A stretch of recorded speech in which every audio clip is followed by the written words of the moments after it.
So, official Assalamu alaikum, Daud Abdallah, and hello to all participants at home and in our location, Dar al Janub. It's really a great pleasure and honor to have you again with us, Daud.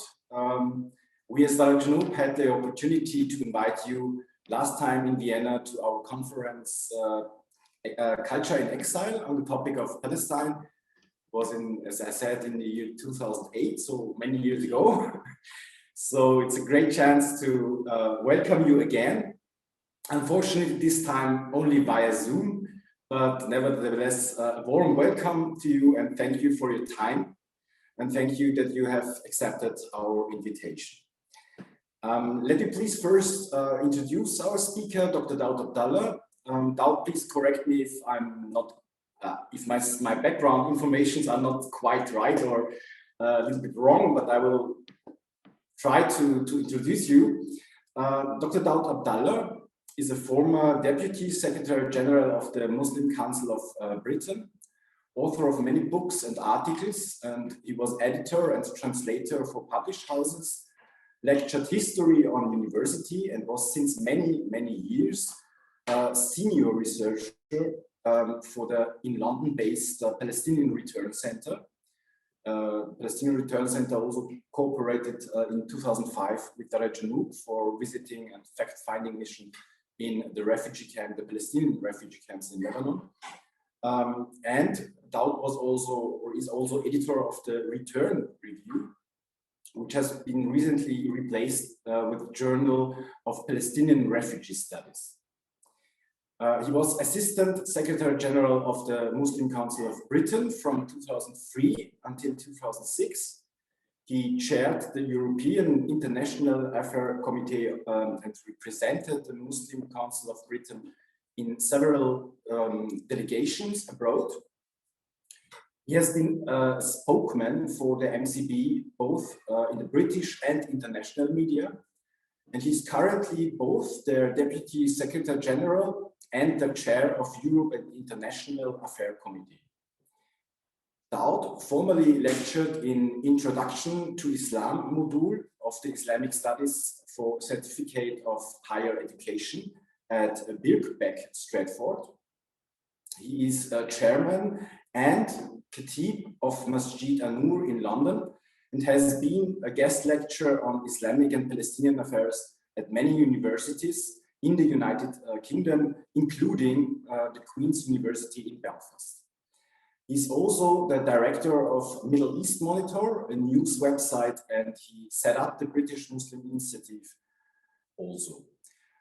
He wrote and or published several books like Islamic Political Radicalization, a European Perspective, A History of Palestinian Resistance, the Israel, and a very important book also for us for Dar al Janub, the Israeli Law of Return and its impact on the struggle in Palestine, published from the Palestinian Return Center in London in 2004.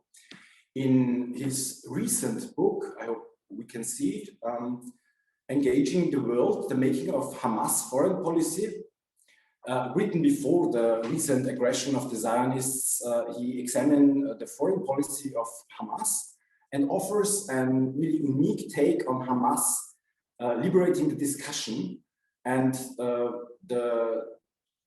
the movement from the limits of the Western media perception and the hegemonic discourse of Hamas. In this book, Hamas is viewed as a political actor whose armed resistance is only one component of a complex and far-reaching strategy of the Palestinian liberation struggle.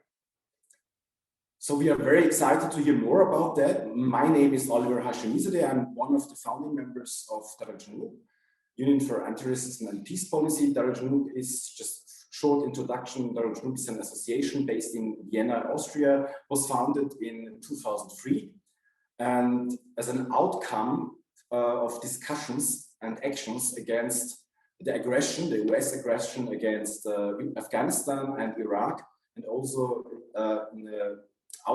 as an outcome of the discussions and actions against the Israeli aggression and re-invasion of the West Bank and the so-called Palestinian territories, and of course of the massacre of Jenin and other refugee camps and villages in Palestine.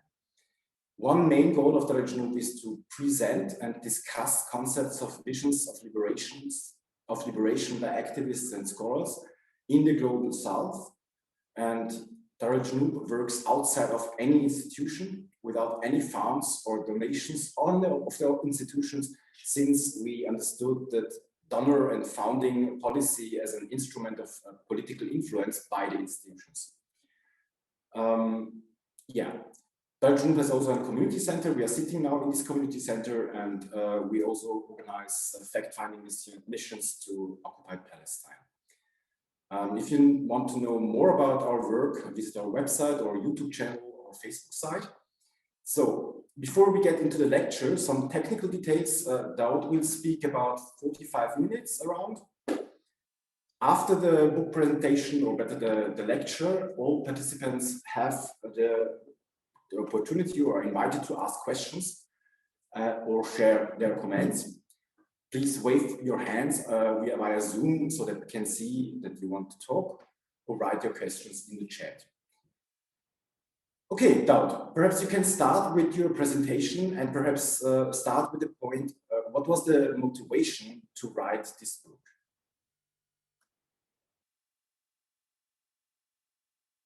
Daud, we can't hear you. I think you have, yeah, yes. Thank you very much for your very generous introduction. And of course, for your invitation to participate in this evening's function. For me, it's also an honor and a pleasure, and one that evokes fond memories of my visit to Vienna in 2008 and being hosted by yourselves. I wish to commend your efforts and your longevity in the mission that you have undertaken. And I'm sure that your efforts, will influence and help promote a better understanding of the struggle of the Palestinian people, as well as the role of the Global South in supporting the Palestinian national movement to achieve their legitimate rights. With regard to the book on Hamas,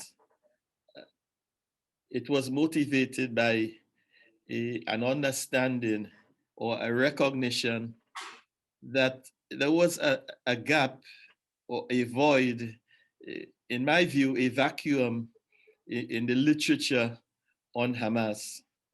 It is true that the movement has been in existence for 3 decades and much has been written about it. There is no doubt. But in my view, I detected that there was a lack of material that addressed the foreign affairs, international affairs, and policies of Hamas. Much of what was written over the last 3 decades focused on the history of the movement, its origins in the Muslim Brotherhood, its ideology, its political work, its militancy, its resistance in the territories, even its social welfare programs. But the international dimension of this movement, I thought, was neglected very much by authors. And so I wanted to fill this gap, to make a contribution to it.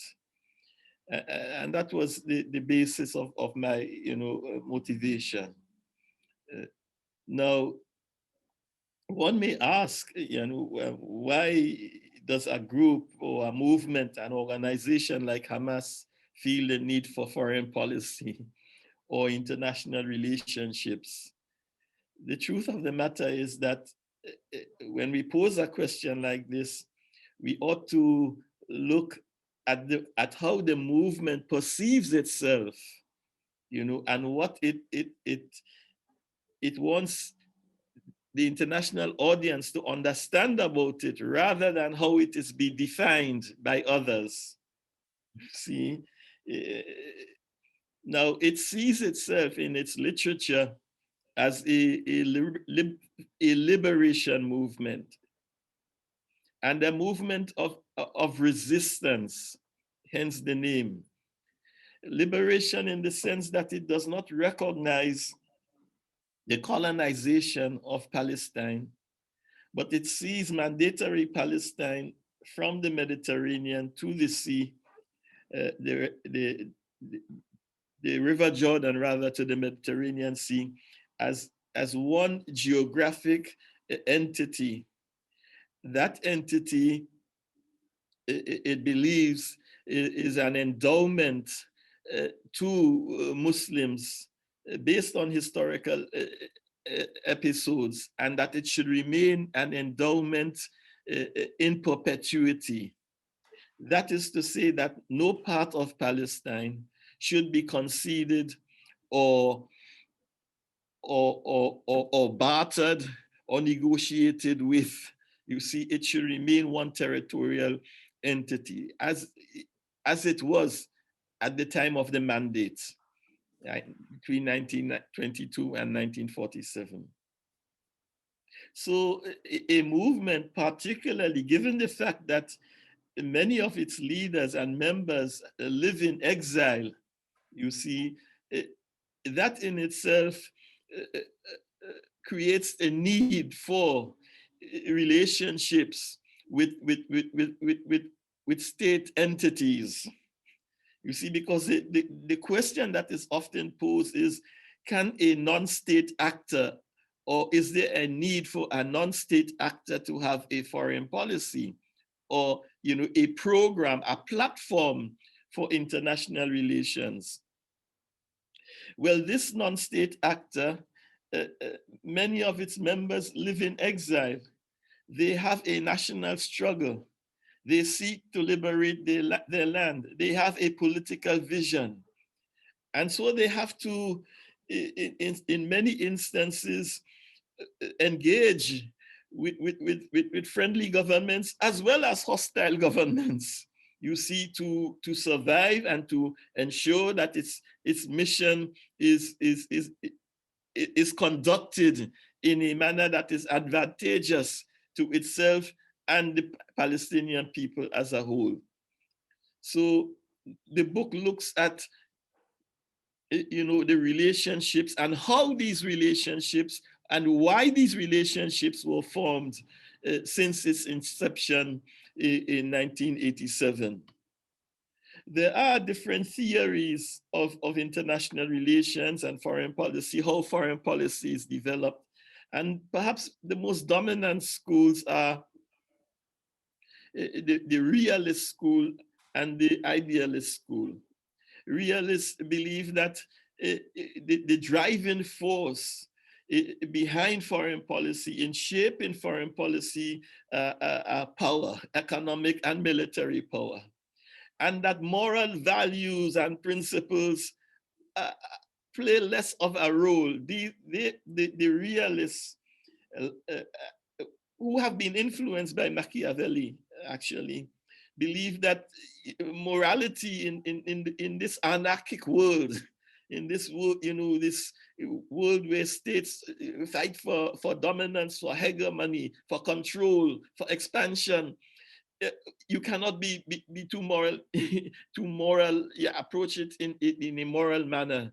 You have to have power, you have to have the ability to exercise and to exert that power and influence. Now, where does the HAMAS stand in all of this?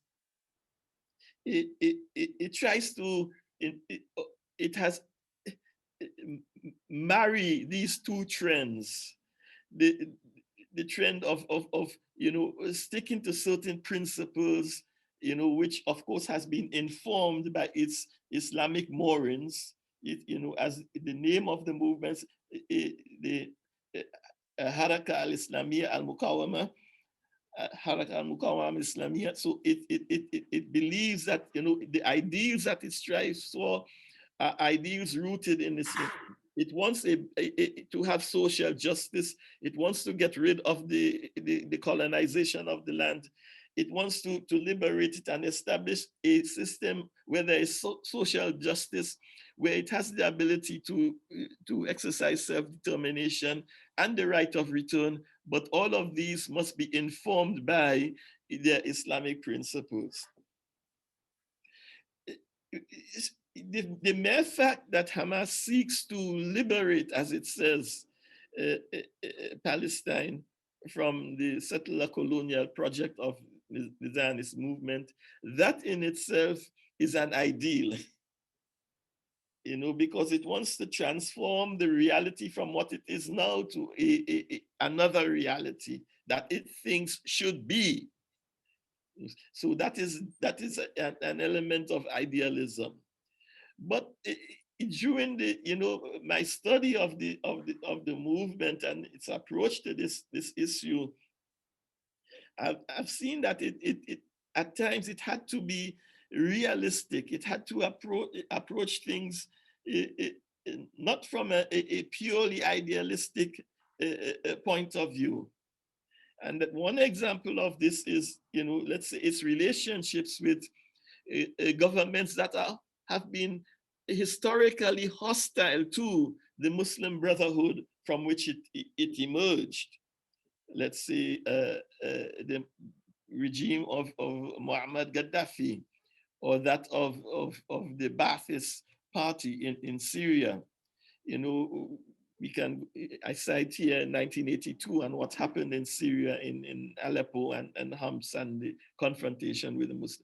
So despite, you see, these governments' hostility and antipathy towards the Muslim Brotherhood, Hamas nevertheless, at various periods, found it necessary to engage with them, you see, and not to provoke, to isolate, to seek a confrontation with them. Of course, what happened in Syria in 2011-12, we can discuss that later. But we have seen, it adopt this approach. And, theorists, Western diplomats have shown, like, it is possible to marry the two trends, idealism and realism, in foreign policy. It's not, they are not mutually hostile or independent of each other or contradictory. They can, because it's a question of national interests.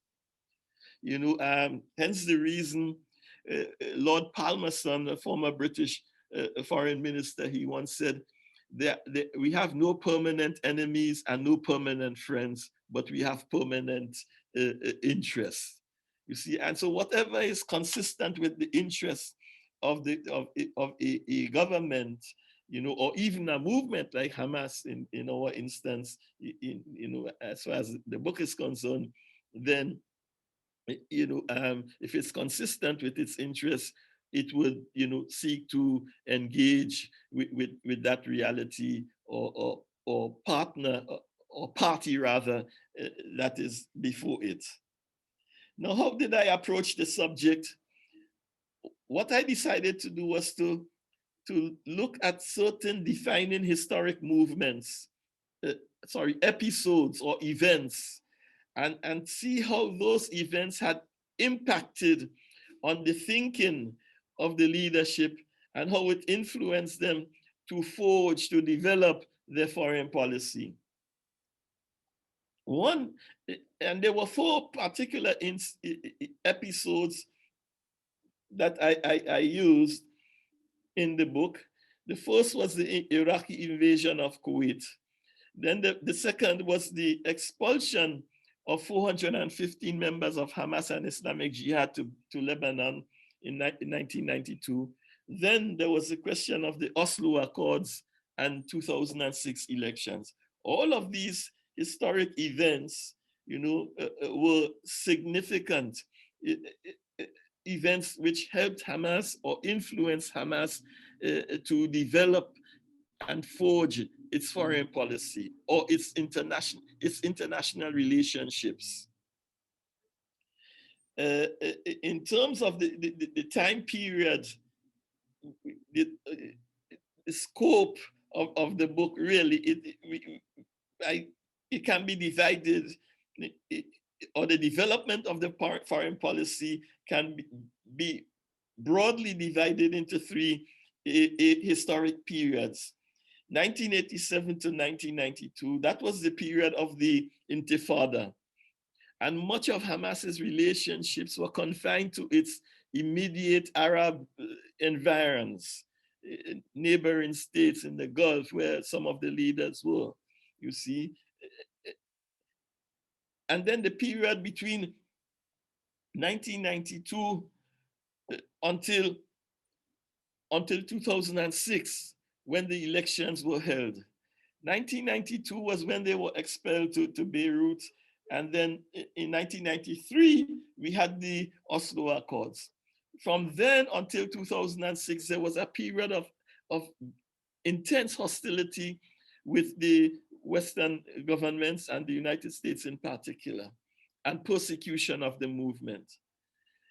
However, its relationships had begun to evolve out of the immediate Arab surroundings into relationships with wider Islamic or Muslim countries. After 2006, the third period, after it won the elections, then the international relationships were taken to another level. Forging ties or relationships with the Russian government, South Africa, Malaysia, Indonesia, you see, even China. It began to have a greater international sort of approach to its foreign policy. So those were, it became more global in its operations. So these were the three clear, distinct phases, historical phases. And of course, I cited the events which helped impact or influence the movement to develop its relationships. Now, let me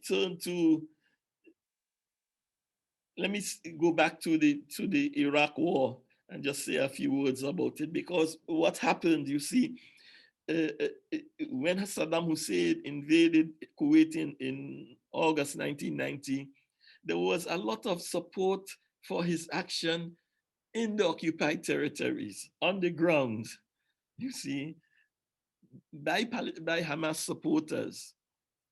But the movement itself, in its official declarations, did not endorse the invasion and occupation of Kuwait for two reasons. It was fundamentally wrong, illegal, you know, in international. There is a principle in international law that the acquisition of territory by force is inadmissible.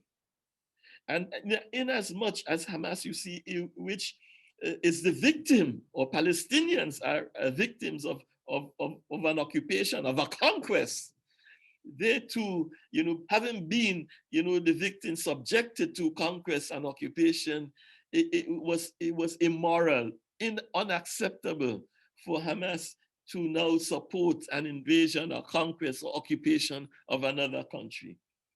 So that was one reason. It was patently illegal. But another reason was the fact that they had the intuition, the foresight to see that this would lead to a war on Iraq and the destruction of Iraq by, you know, the Allied forces. And in the period of negotiations, because this posed the event posed a challenge to regional governments and organizations like Hamas, movements like Hamas. And they began to negotiate. They had missions to Baghdad to persuade Saddam Hussein to retreat, to withdraw his forces.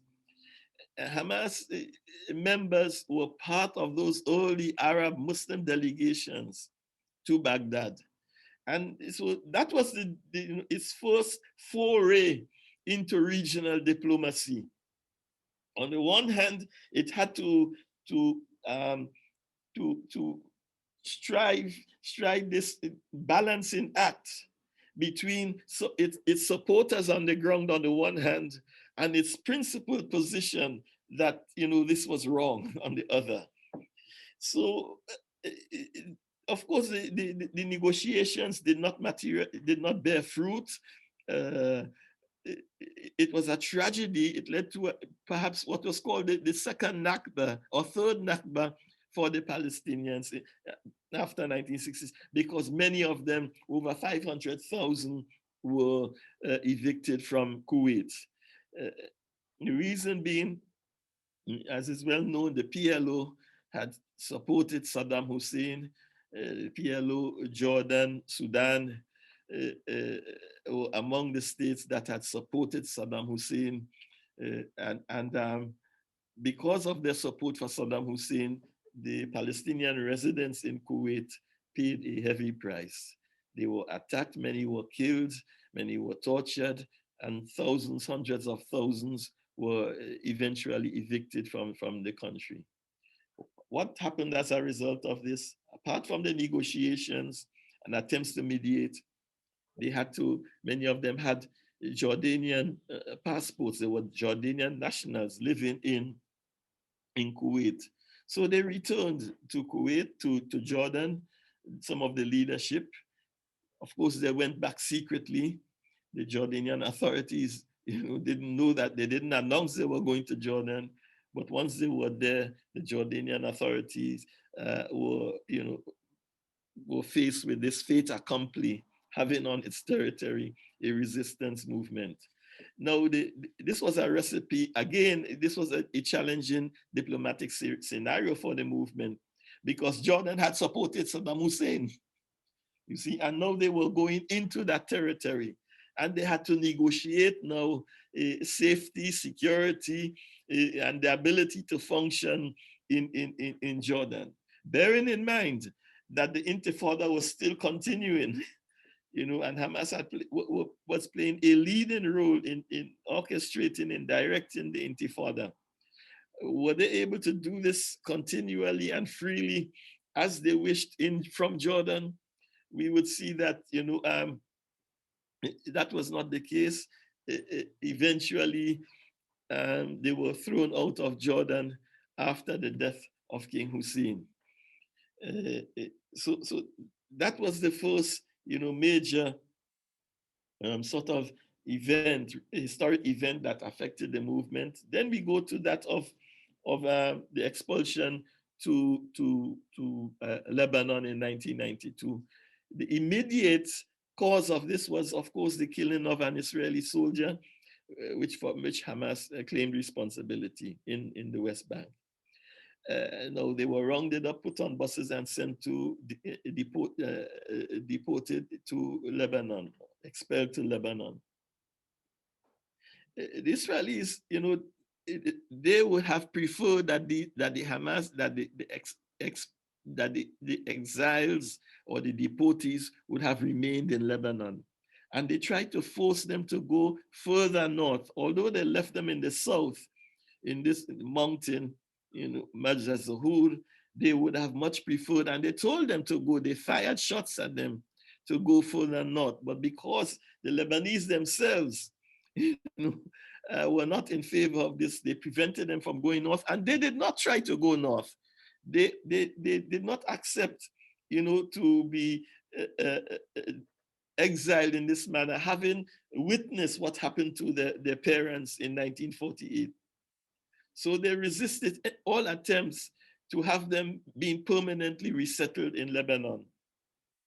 That episode, that historic event, you see, which lasted from December 1992 to 1993, 1 year, that also created opportunities for broader relationships, particularly with the media, both regional and international.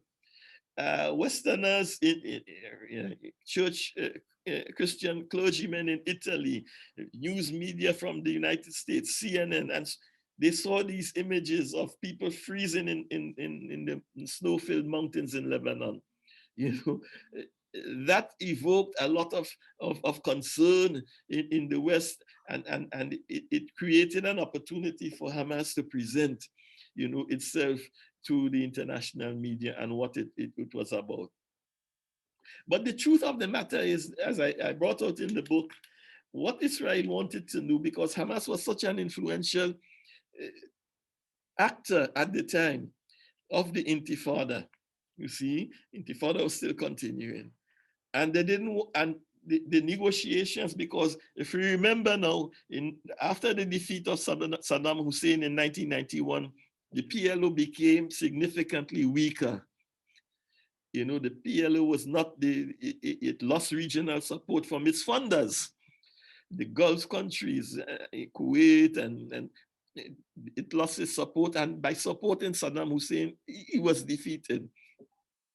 So that situation created opportunities for Hamas to exert further influence or greater influence on the ground in Palestine and to direct the Intifada.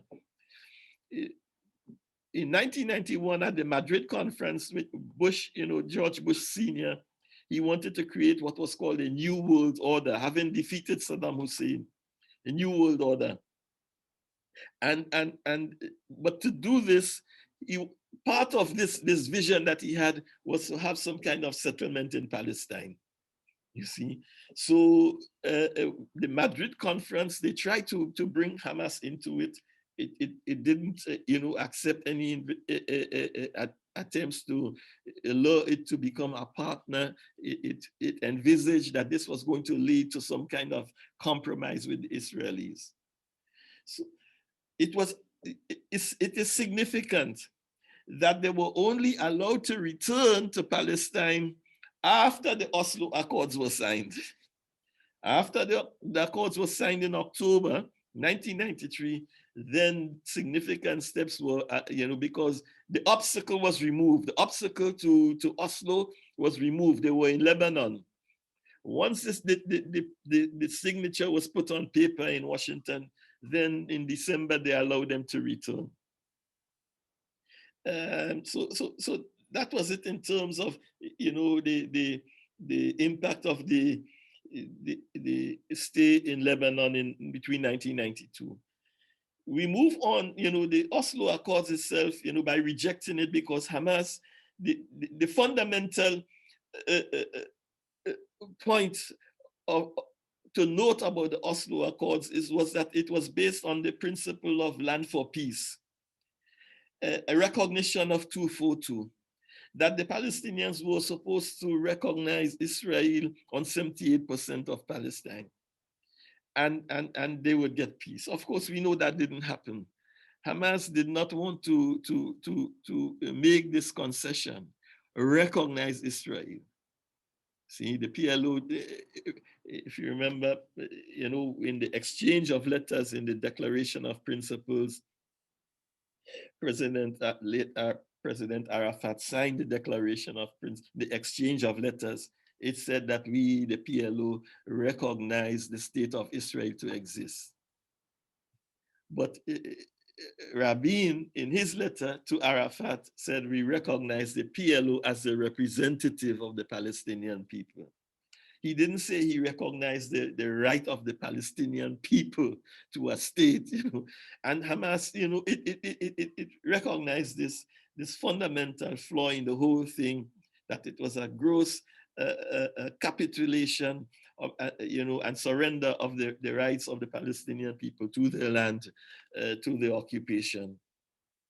That set them on a collision course with the West, with the Americans, with the Israelis, and their allies in the West. And that has continued ever since. So the relationships between Hamas and the West, the United States, the European Union, and various countries in the West, was always informed by its position towards Oslo, because they were seen as enemies of peace.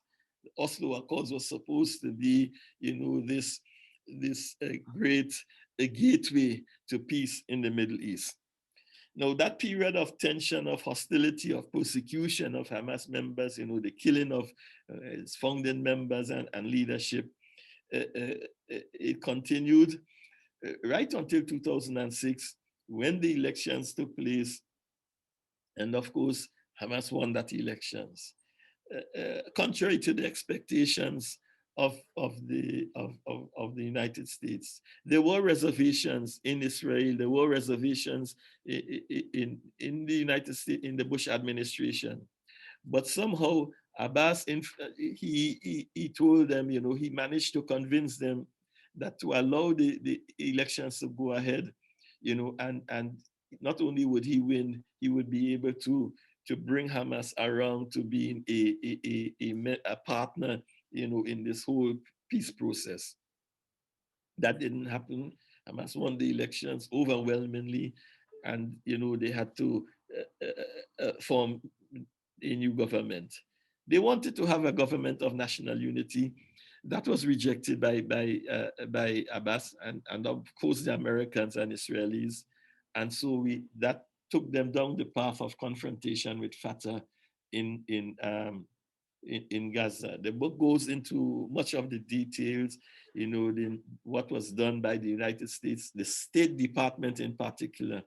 There were differences of position between the Pentagon and the State Department towards Hamas, and it came out. All of that came out during that period. The book, you know, clarifies that some of the information is based on WikiLeaks documents, diplomatic releases, you know, concerning that, but also the investigative work of Vanity Fair led by David Rose, you know, and you know how he exposed through his own work, you know, and access to classified information, what the Americans tried to do in Gaza in 2006. I realize I think I'm taking a lot of time now, so no. What I want to just tie up with is a mention of some of the broad principles that the movement adopted, you know, in its approach to foreign policy and international relations. Foremost among them was the principle of non-interference in the affairs of other states, non-alignment in regional blocks, you see, confinement of the armed resistance to Palestine only. You see, these were some of the principles that, general principles that they adopted, you know, which guided them in their approach to international relations. It's significant to note, you know, that the Russians did not take a similar stand as the Americans after 2006. And the beginning of the contact was actually at the initiative of President Putin. You know, he was the one who said, well, these are the legitimately elected representative of the Palestinian people. I don't agree with everything that they do, but at the same time, we don't classify them as terrorists. The Chinese position was similar. And so, you know, he invited them to Moscow. And since that time, since 2006, there have been regular visits both ways, both to Moscow and, you know, when they were in Syria and now in Doha, meetings have continued between the two sides. In terms of the global South, the most perhaps interesting relations were that of South Africa with the ANC, who had a similar, you know, experience with a settler colonial, you know, project, you know, in South Africa. And so they were very sympathetic, not only to Hamas, but to the broader Palestinian national movement. There were attempts, you know, one of the things that came out in the study was that although the ANC was willing to allow Hamas to have an office in Pretoria from which to operate, there was a lot of opposition by not only the PLO, but also several, you know, Arab governments. So that never materialized, but the relationships still exist. The support, you know, for Hamas from the ANC as a party and as a government, you know, is well established. Malaysia is another example. that has consistently supported the movement from the global south, both financially and politically. Najib Abdul-Razak was one of the few foreign leaders to go to Palestine in 2012 after the war. He crossed the border from Egypt during the Morsi government tenure in Egypt and got into Gaza. So these were the major, relationships with the South. Of course, Syria it's a unique case. The movement was there, from the time when they were in Majlis Zahur. Hafiz al-Assad invited some of the leaders to Beirut, to Damascus. He was very impressed, with Abdelaziz al-Rantisi. And it was the father, from that early period who was encouraged to support the movement. After his death, his son opened up the doors because some of the leaders, as I said, were driven out of, expelled from Jordan, and Syria opened the doors and gave them sanctuary. But it was not just a question of safety. Syria had provided, enormous, unprecedented, unparalleled support for Hamas during the years that it was there. It was there, military, political, economic, every form of support you can think of. And the relationship, of course, broke down during the Arab uprisings. The book goes into some detail about that.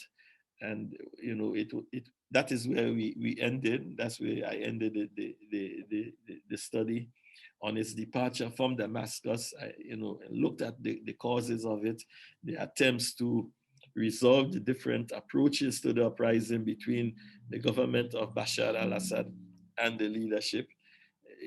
It just didn't work out because Assad essentially gave the movement an ultimatum: either you support me, or then you're on your own.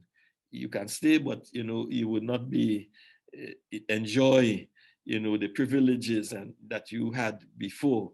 So Hamas knew that their stay had come to an end. Their welcome had come to an end. If they stayed, it would, it was not safe. They would not be able to continue their work.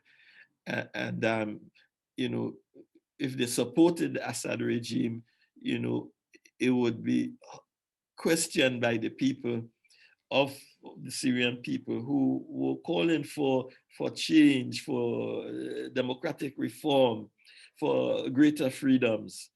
And the Palestinian people, were victims of political repression, of marginalization, of denial, of their freedoms. So, under no circumstances would they, and Syria had one of the largest Palestinian refugee community.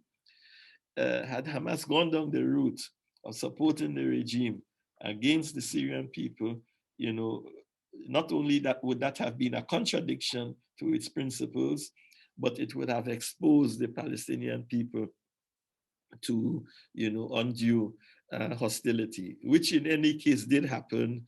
Well over 200,000 left Syria as a result of the conflict.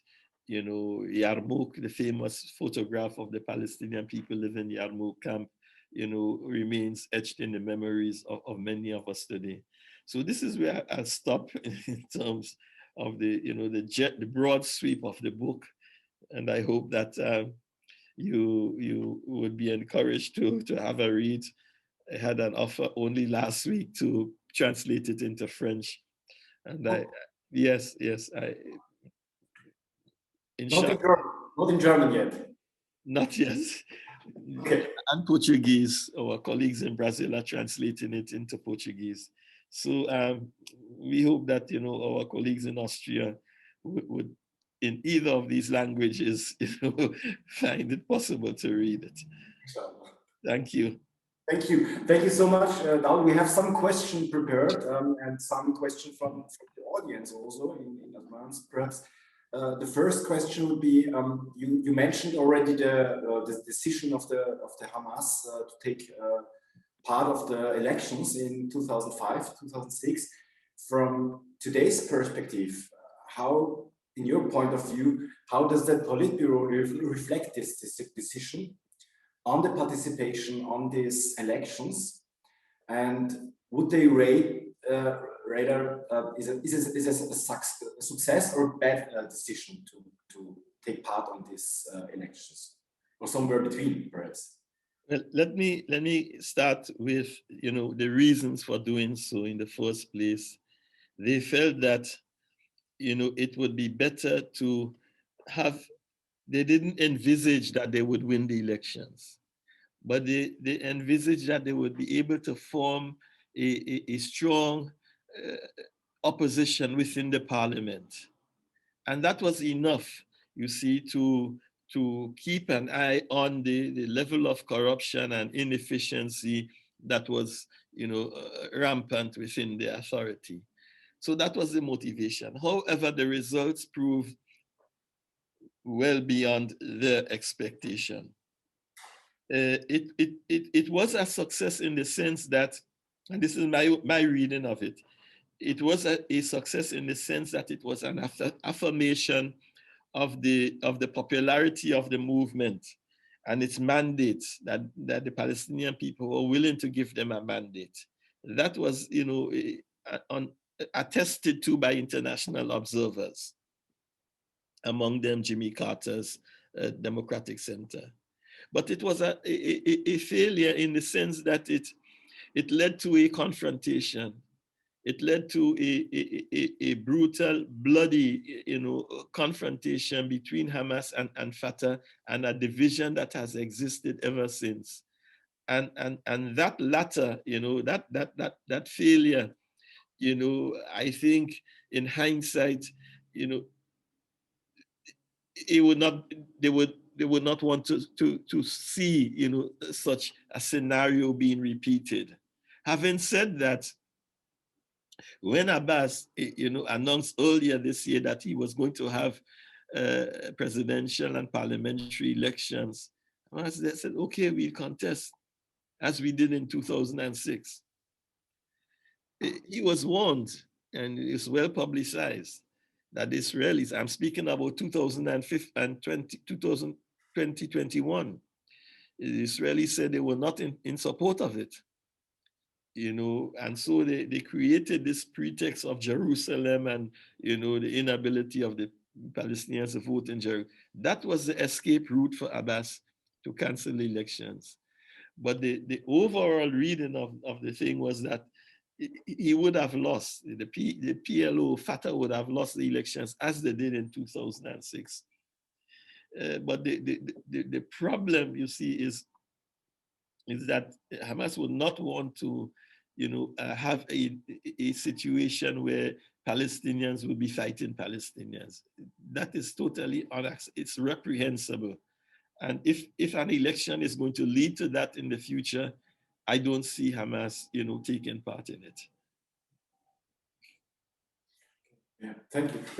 Yeah, but also perhaps just from the point of view that the elections were part of the Oslo process, the so-called peace process. Was it not really different to take part in the elections of a process that they don't agree?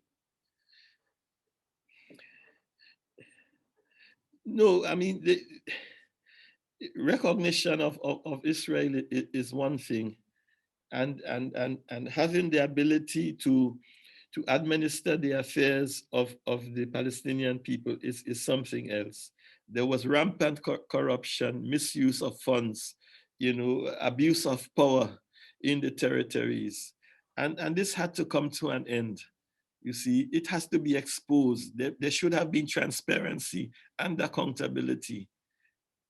Whether it is under the Oslo framework or not, Palestinian people deserve, you see, to have a credible representative institutions, transparent institutions that they can, whose officials they can hold to account. And that is why they got involved.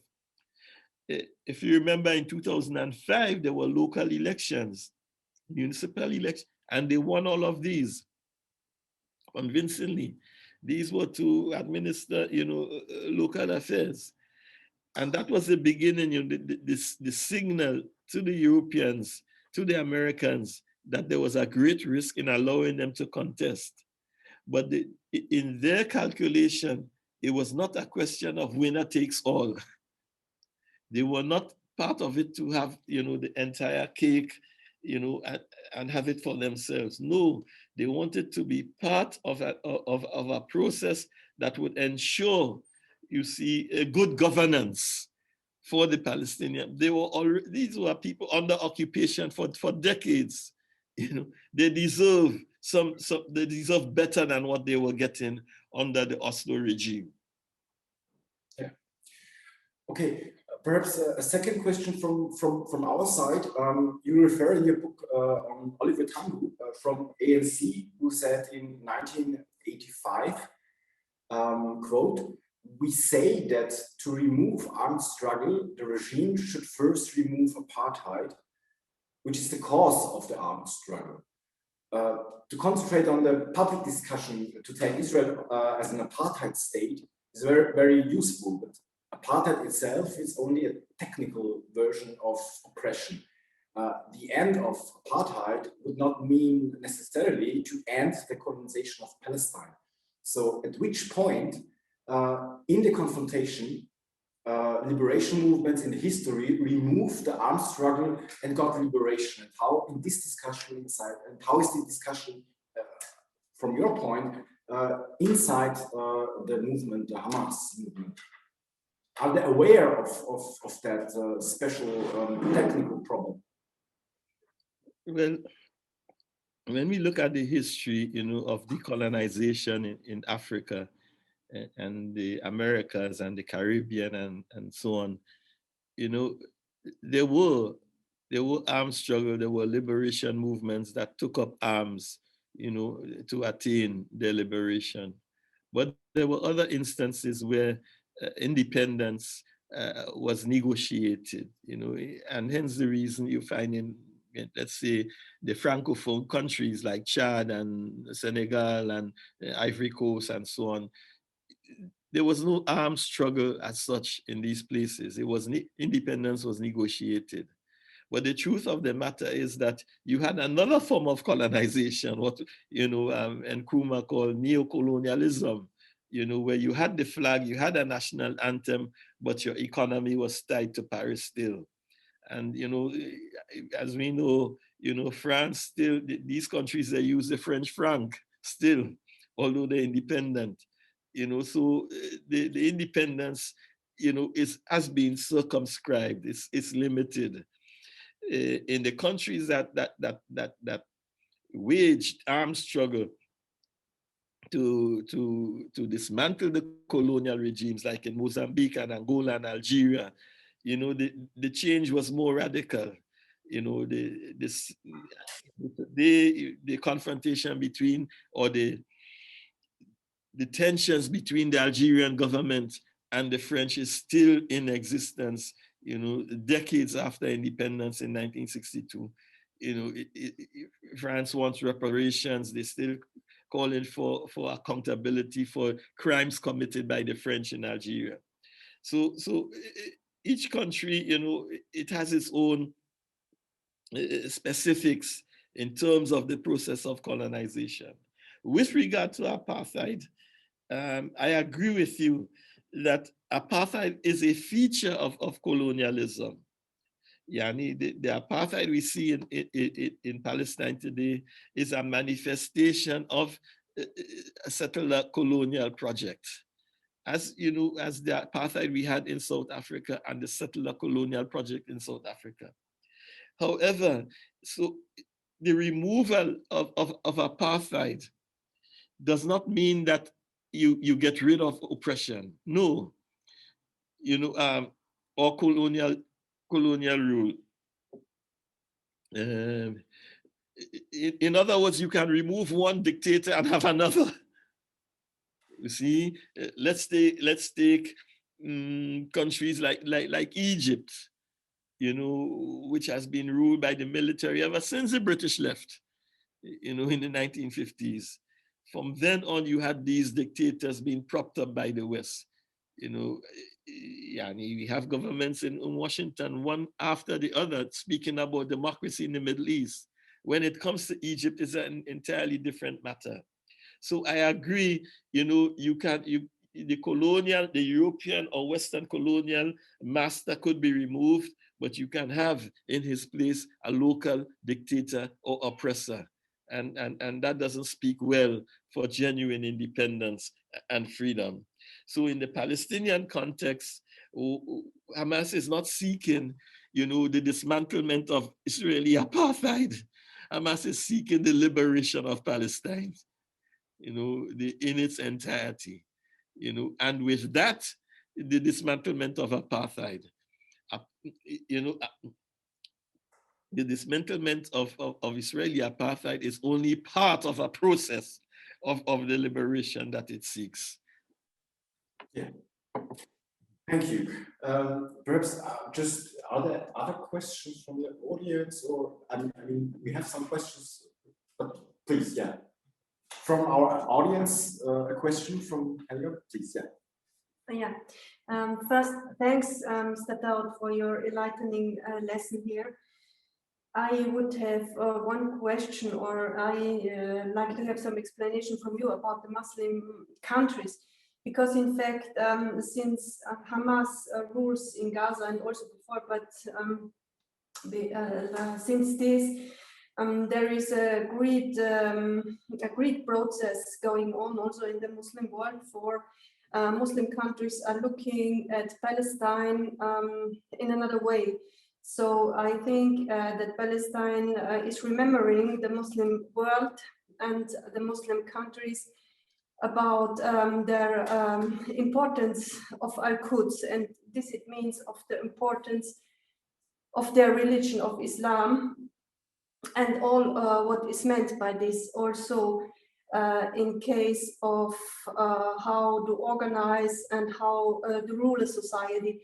So we know that there was coming out Saudi Arabia as a big trader of all this, and also the Maghreb under this king.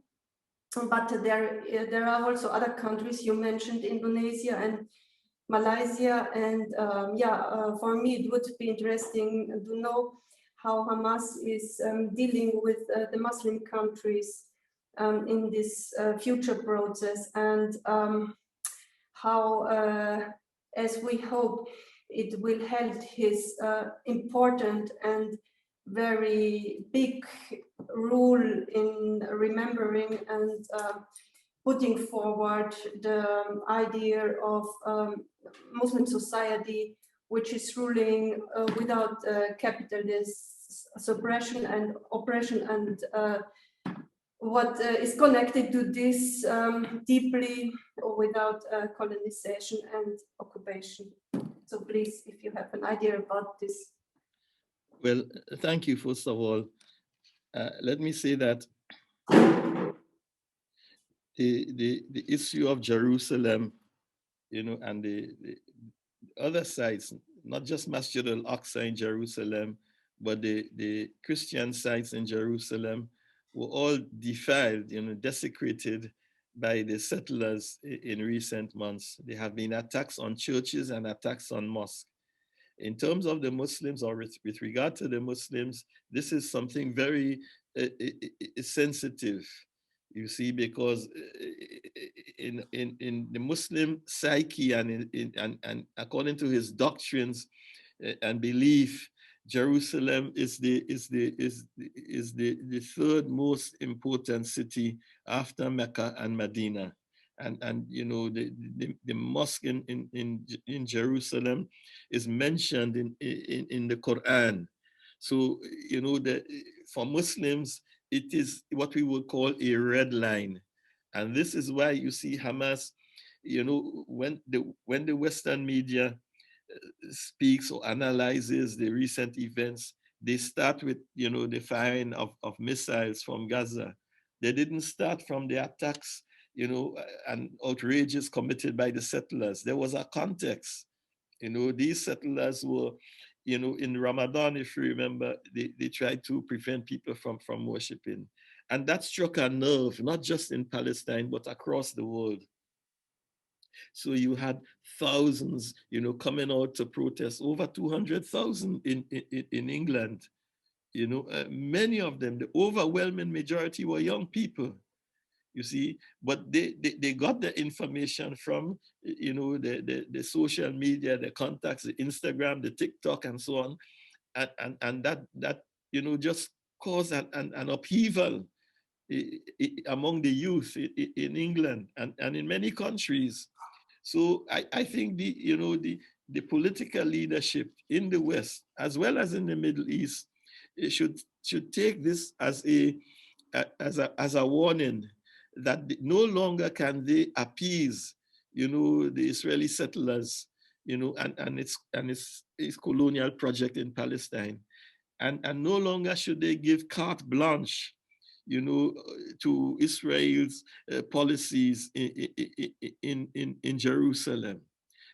Muslims everywhere will react, you know, vigorously when you see Masjid al-Aqsa is threatened, defiled, desecrated, and it's very simple, you know, for people in Indonesia to understand the gravity of the threat that has been posed by these settlers. You know, mind you, they have publicized the intent, what they want to do in Jerusalem. They've done it on camera, you see. So I think in terms, when Hamas, if you remember, they gave a warning. They said, we give you 48 hours. Either you stop these outrages or we will respond. And when the settlers continued, you know, their threats to the residents of Sheikh Jarrah and the holy sites in Jerusalem, then they responded militarily. And that has thrown, you know, on this occasion, you know, everyone was caught by surprise. The sophistication of the weaponry used, the capability of the weaponry used, you see, and the willingness and capability of Hamas to deliver what it says it would do.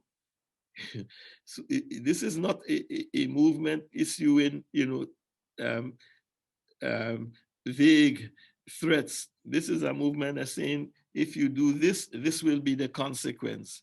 And so, you know, we believe that what has happened in last month and during those 11 days will not be the last. There will be similar confrontations, but there is the possibility that it would not be confined just to Jerusalem or to Palestine on the next occasion.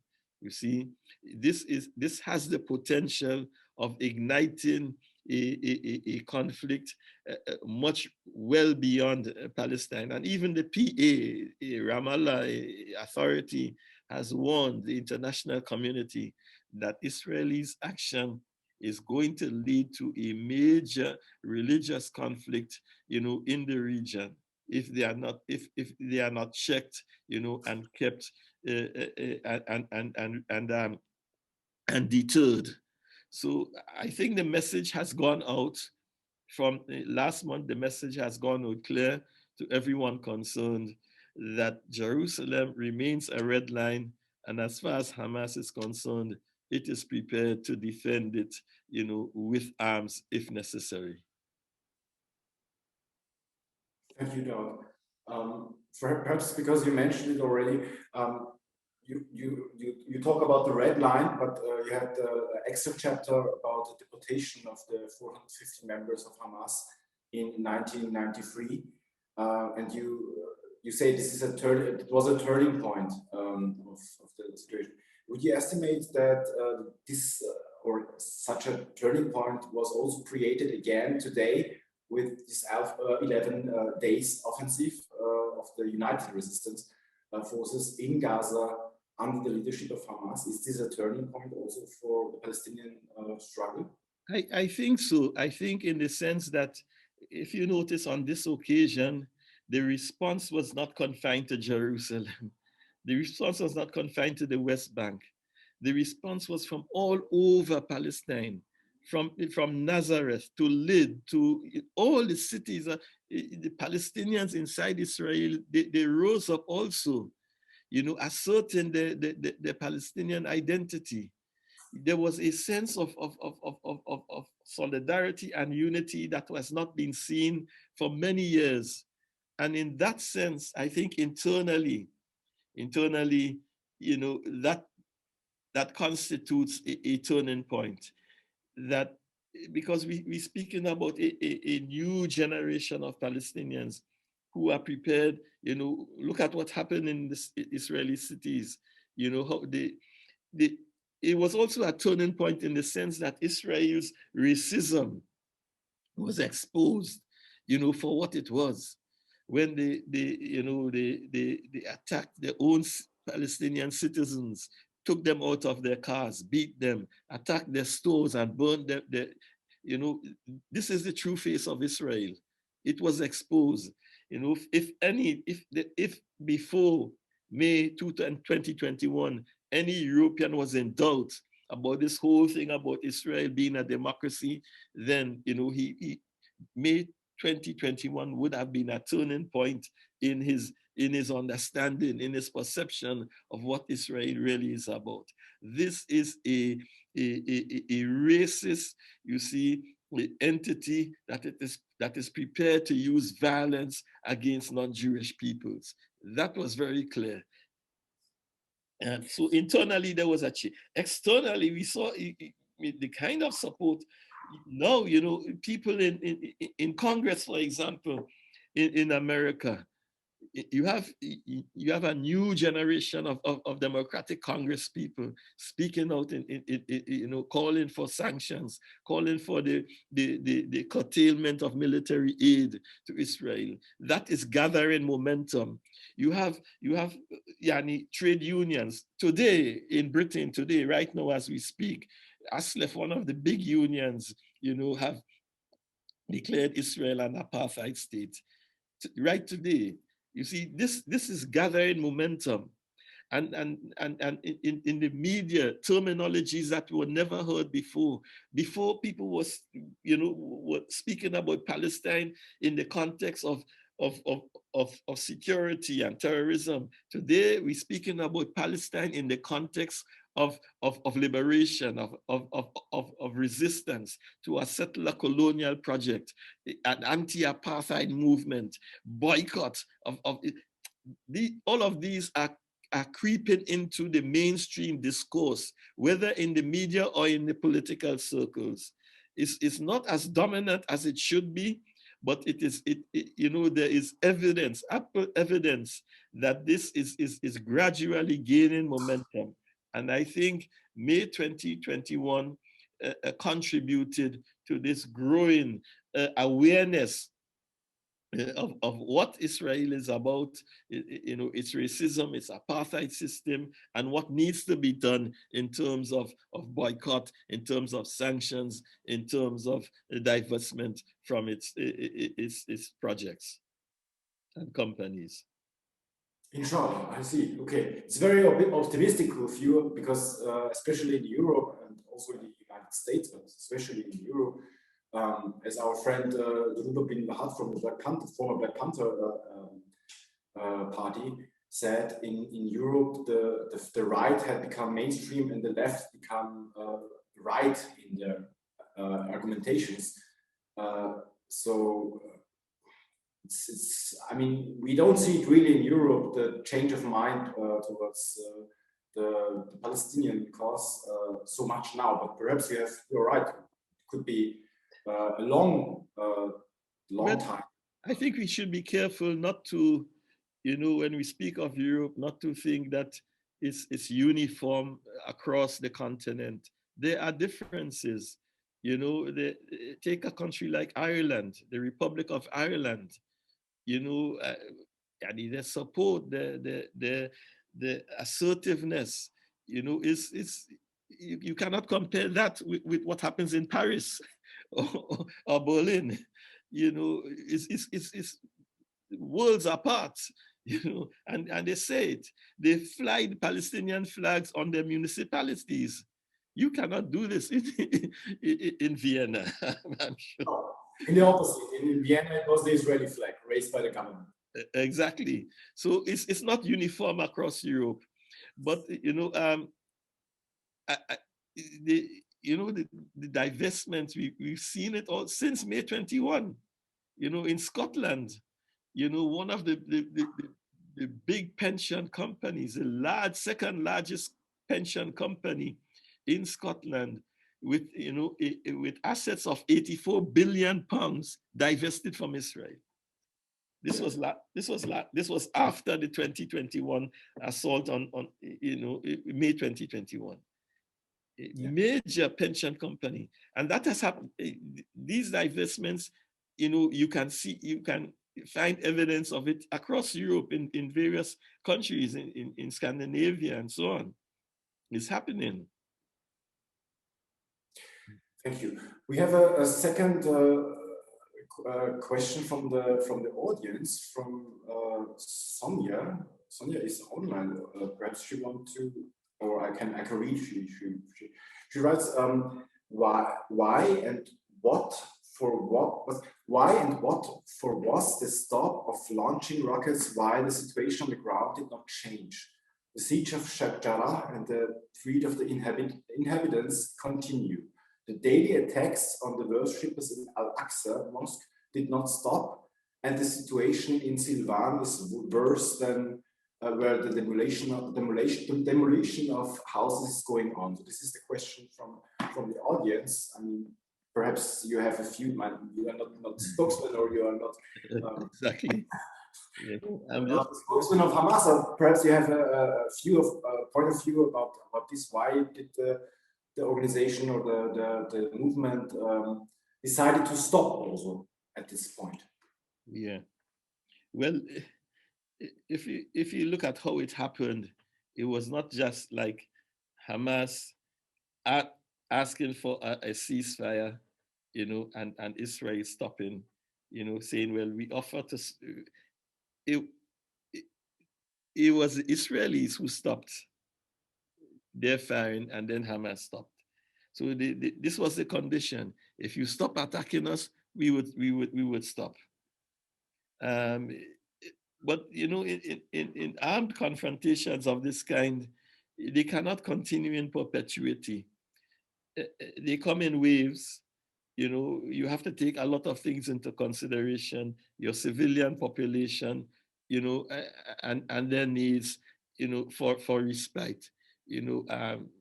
And my understanding of this is that this is not the end of the confrontation with Israel. If it would have been, Hamas would have surrendered and disarmed long time ago.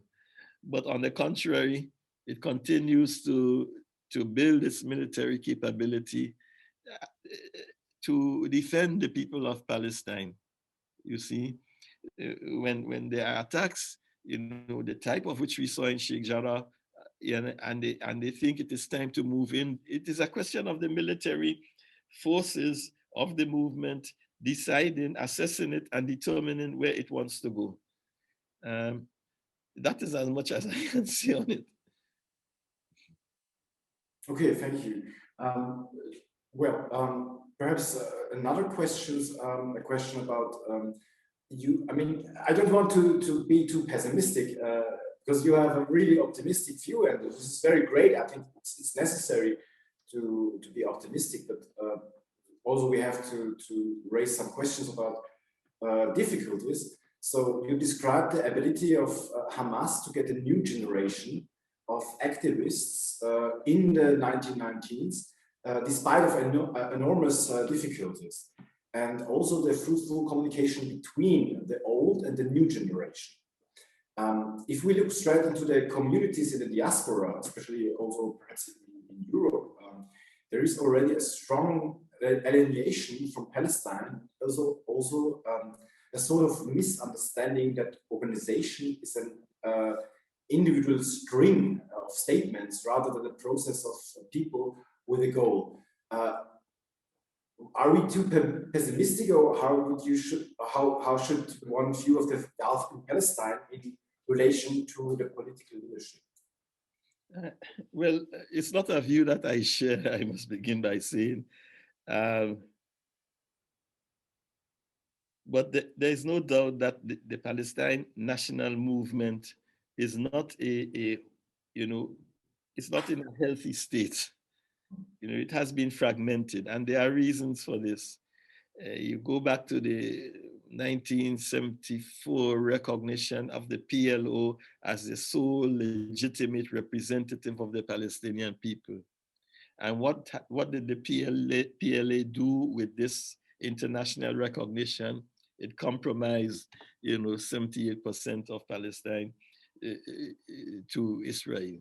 So this was the beginning of the fragmentation. A national movement needs institutions in order to prosecute its struggle.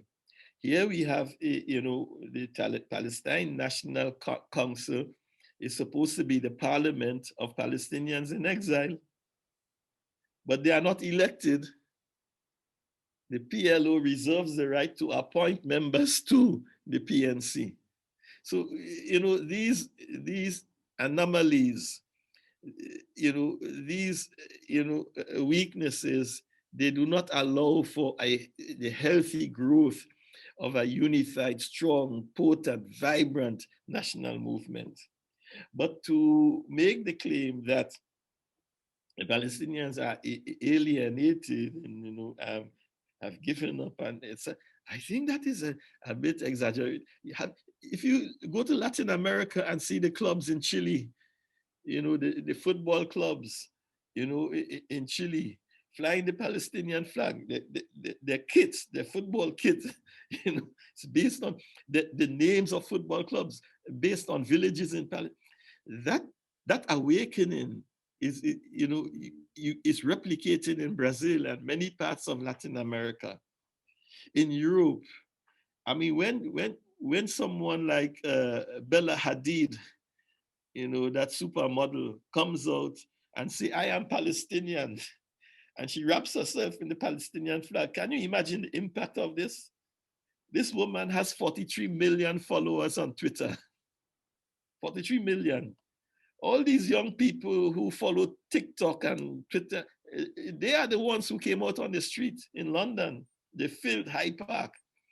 You see, when Rashida Tlaib in Congress comes out and says, "I'm Palestinian. My grandmother is in Palestine. I'm worried about."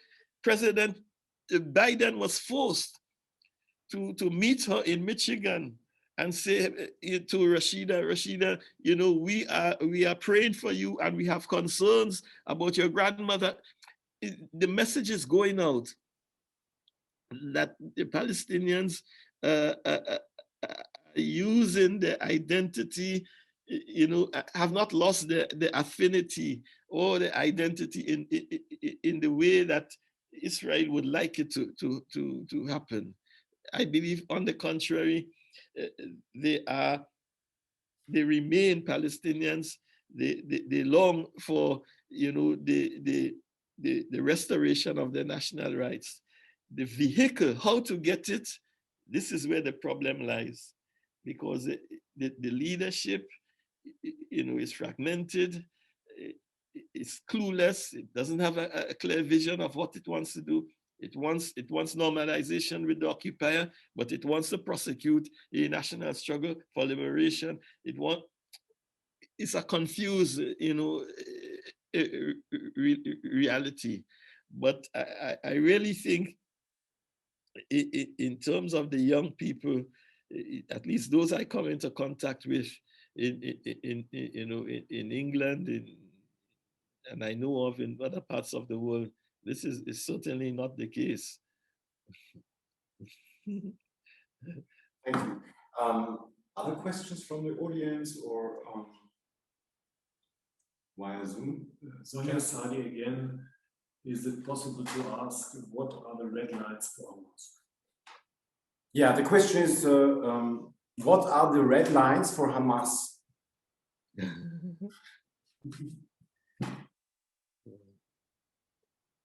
Yeah, I think this is a question, but I'm not sure how to how to deal with this question. Perhaps can you just, I mean, well, if you look at the I put it the other way around. The European Union and the International Quartet has laid down certain conditions for engagement with Hamas. 3, disarmament, recognition of Israel, and recognition of the agreement signed with Israel. Did Hamas agree with all of these? No. Even if it wants to engage with Western countries, it wants recognition, it wants acceptability, it wants to be seen as a representative. But when it comes to recognition of Israel, there's no business doing. When it comes to disarmament, no. You see, it would not surrender its weapons. Because it sees this as a legitimate right, an inalienable right, a legitimate right given, endorsed, not only according to the Islamic sort of understanding, but endorsed in international law. So if we may, we can, ascertain that these are red lines. The issue of recognition of the occupation. And there's no recognition for the conqueror by the conquered. You see, there's no recognition of there's no, surrender of the ability to defend themselves, to arm themselves, to struggle, if by armed struggle, if necessary. That is off the table. In terms of the agreement signed by, that also is off the table. To me, these are red lines. Yeah. Okay. Thank you, Daud. Just one moment. I get a technical or another message. No. Okay.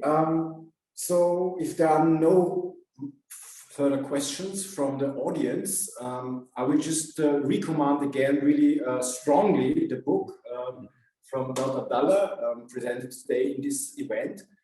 We have some books here also in Dar al Janub. We will have more books in Dar al Janub for those who want to buy the book. Daud, thank you so much. Thank you, Marcos. And for your lecture. It was really enlightening and really a great pleasure to see you again by Zoom, but I hope hopefully to see you in Vienna next time. We hope to see you in London also. Inshallah. So thank you so much. Greetings to all your colleagues at Dar al Janub. Thank you, I will do so. And your audience. Nice evening and thank you again. Bye-bye. We'll keep in touch. Will do. Bye-bye.